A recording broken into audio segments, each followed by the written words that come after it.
ഇൻഡിഗോയ്ക്ക് എന്ത് സംഭവിച്ചു? അഷ്ടമി ഷാജൻ വിശദീകരിക്കും. വിമാനയാത്ര പ്ലാൻ ചെയ്യുന്നവരാണോ നിങ്ങൾ?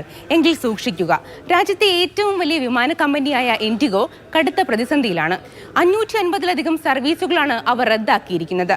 പെട്ടെന്നൊരു ദിവസം എന്തിനാണ് ഇത്രയധികം സർവീസുകൾ റദ്ദാക്കിയത് എന്നല്ലേ?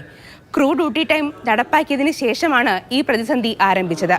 പുതിയ FDTL ചട്ടപ്രകാരം പൈലറ്റുമാരുടെ ജോലി സമയം ക്രമീകരിക്കുന്നതിനും അവർക്ക് മാനസികവും ശാരീരികവുമായ വിശ്രമം ഉറപ്പാക്കുന്നതിനുമായി DGCA പുതിയ ചട്ടങ്ങൾ കർശനമാക്കി.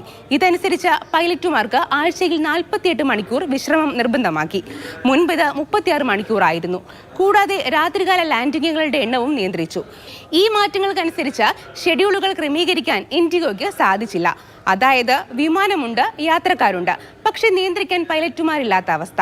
ഇതൊരു ചെറിയ പ്രശ്നമല്ല.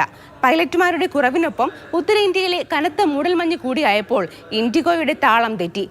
ഈ പ്രതിസന്ധി മറികടക്കാൻ 2026 ഫെബ്രുവരി വരെയെങ്കിലും സമയമെടുക്കാം എന്നാണ് റിപ്പോർട്ടുകൾ സൂചിപ്പിക്കുന്നത്. അതുകൊണ്ട് യാത്രയ്ക്കൊരുങ്ങുന്നവർ വിമാനത്തിന്റെ സ്റ്റാറ്റസ് ഉറപ്പുവരുത്തുക.